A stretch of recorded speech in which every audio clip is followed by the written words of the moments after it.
Hawk bells. Open on black, we see nothing but hear the murmur of a river as it flows downstream. Did grandfather teach you how to fish? Actually, no. It was your grandmother. Fade into exterior riverbank day. We see two female figures walking along the riverbank.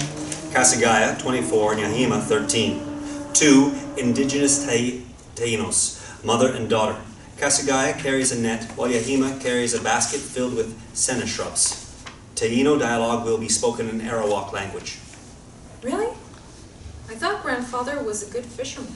Grandfather was a good fisherman. But your Arakol was even better.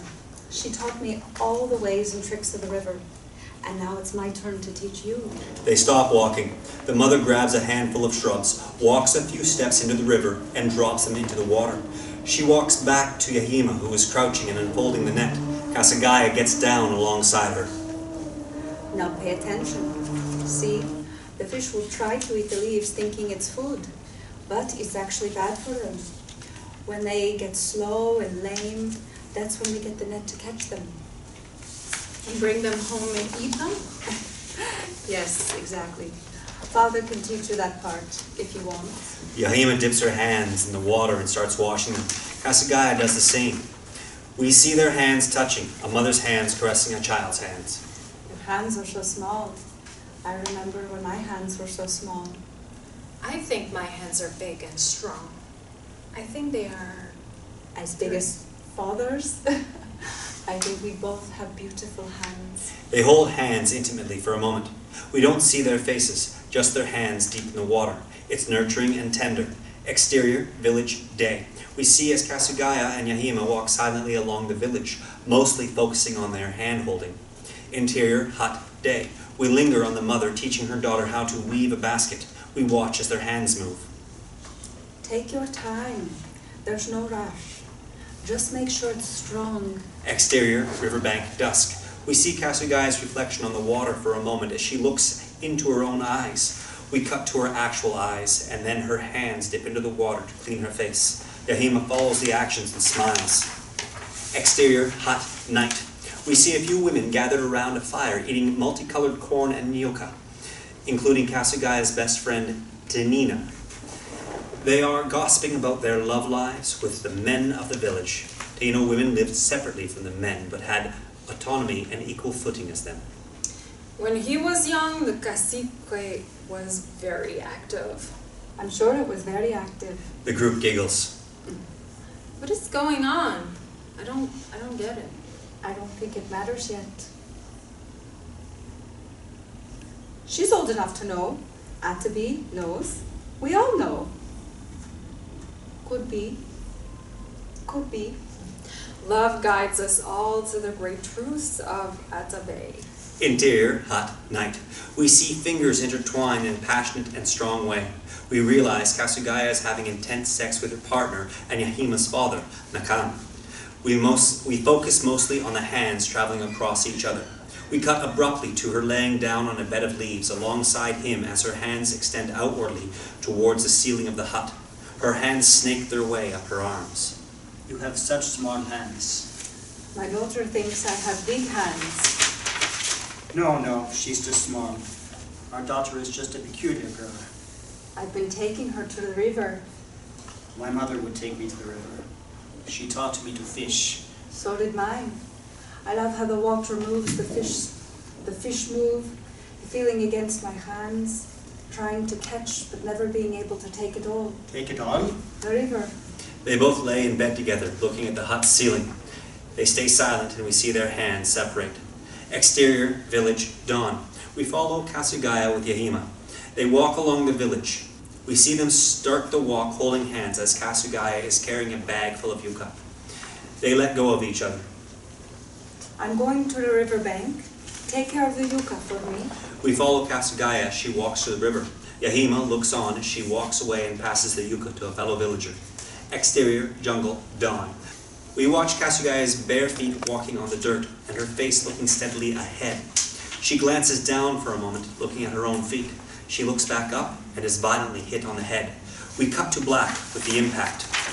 The frame stays dark for a beat. After a few seconds, we hear the familiar snap and crackle of fire burning and embers beginning to waft up into the frame. Cut to exterior, jungle, dawn. 3 unkempt conquistadors standing near an off-screen fire, their profiles illuminated by the dancing orange light. We approach one whose face is covered in dirt and soot. His beard is a mess, his helmet off, but the rest of his uniform is still on. He holds a local fruit, carambola, starfruit, in his hand and is picking it apart with no grace as he casually watches the fire off-screen. We'll call him a brute conquistador. Our point of view reverses and we finally see the source of the flames. 3 bodies tied to stakes, alight and burning in horrifying fashion. Exterior, jungle, day. We see Casiguaya, her face framed like a portrait, mirroring an earlier shot. She's looking down, but she looks exhausted and mistreated.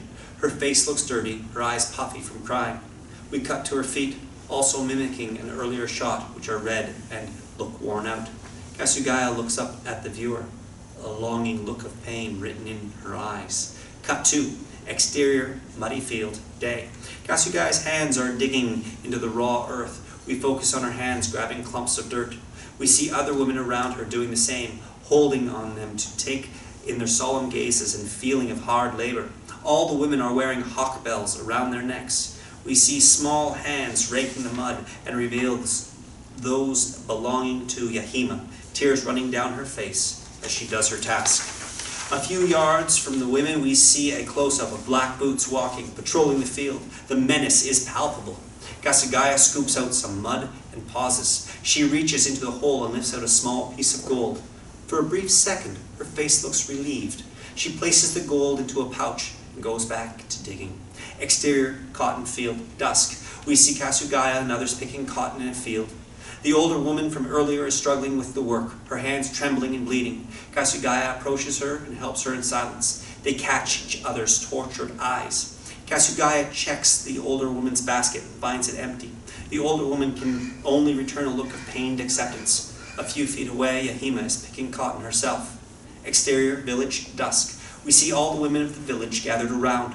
We see their hands worn, some covered in mud, others dirt, some cut, blistered.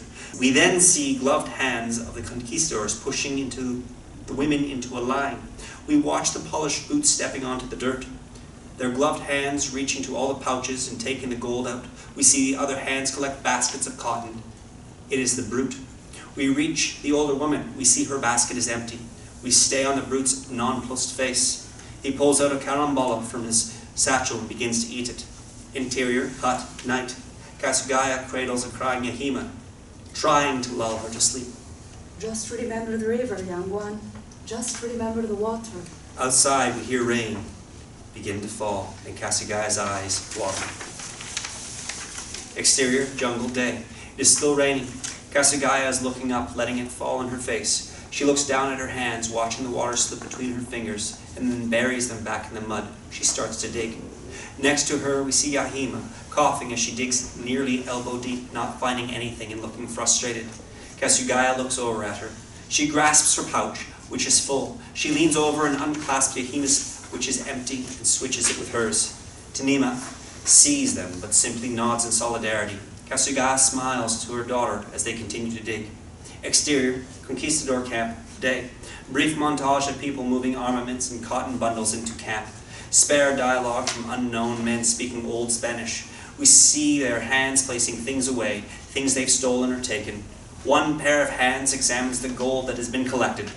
Not enough gold. Move that over there. The captain wants to talk to you. I love my knife. Not sure where I put it. Did we find a good water source yet? The men need clean water. You were out late, enjoying the locals. You dirty bastard! Keep that mouth shut! We cut to a gloved hand make its way to a machete and a whetstone. The unknown man sharpens the machete. Exterior, village, dusk. All the women in the village are lined up. We see their faces and their collars. It's a very intense, slow moment. We see the feet of all the women in the boots of the conquistadors walking by, their gloved hands taking the pouches and examining them for gold. We see Casiguaya's face, stoic. We see her daughter next to her looking up at her. She holds her hand and grips it. Casiguaya looks down to her feet, the boots stepping into frame right next to them. She looks up to the camera. We see blue eyes and the unkempt beard of the brute. The man lets out an exasperated sigh as his hands check the pouch. It's empty.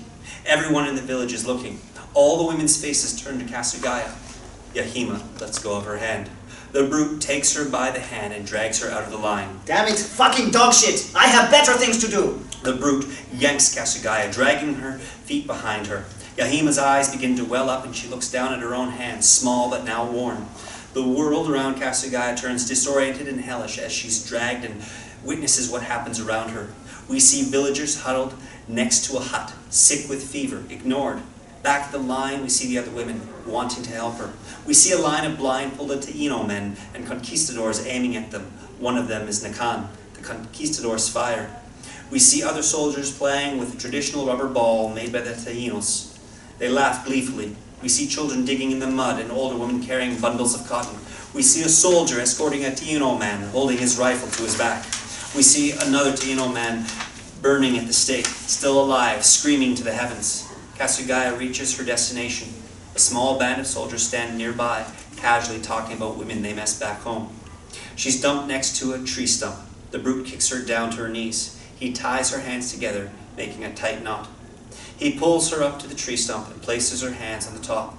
She heaves with each sob. The hawkbell around her neck sings. The brute, on the other hand, looks almost bored. He lifts up the machete and with one swift motion brings it down, cutting off her hands. Casiguaya rears her head back and screams as we cut to black. Exterior riverbank, dawn. The scene starts on black and the echoing screams fade into a droning sound. We pull out and see the back of Yahima, who is alone in the jungle. We close up on her hands, which are perfect and small. Yahima is running free in the jungle, playing along the riverbank. Perhaps this is the past. As we follow her, we see something catches her eye. In the distance, we see Casiguaya's back turned to us. We watch as Yahima begins to walk towards her mother. We cut to a close-up of Casiguaya's face, which is clean, but now a shell of its former self. It's an expression so empty it hurts to see as she stares towards the river. Our point of view reverses, and we see what she sees. The river, feeling almost infinite and pure, its vastness is almost alarming. Yahima approaches from behind. We focus on her hands as she places them on her mother, tenderly. Casiguaya doesn't respond. She continues to stare out into the river. Yahima walks around and lets her hands follow her mother's arms down, and we confirm this is no flashback. Her arms now end in horrifying stumps. Her hands, which we had become so familiar with, are no more. Yahima places her hands over the stump and looks out to the river as well. After a beat, Casiguaya takes a step forward. We see her feet wade into the river. She continues her pace, unfazed, walking deeper and deeper into the water. The water rises to her neck, but she doesn't stop. She sinks under and disappears. No bubbles rise. She is gone. Yahima looks on from the riverbank. Her face says nothing. Cut to black. We see nothing, but hear the murmur of children talking amongst themselves. On screen, text, October 14th. Searching for a westward route to Asia, all in the name of expanding the spice trade.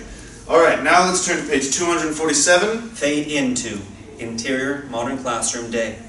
A Caucasian American teacher is at the front of the class holding a history book open in one hand, facing the chalkboard. The students are paying attention, looking forward, but we barely register their faces. Here we see that all in all, Columbus made 4 main voyages to what was later called the New World, but we know as the Caribbean and West Indies.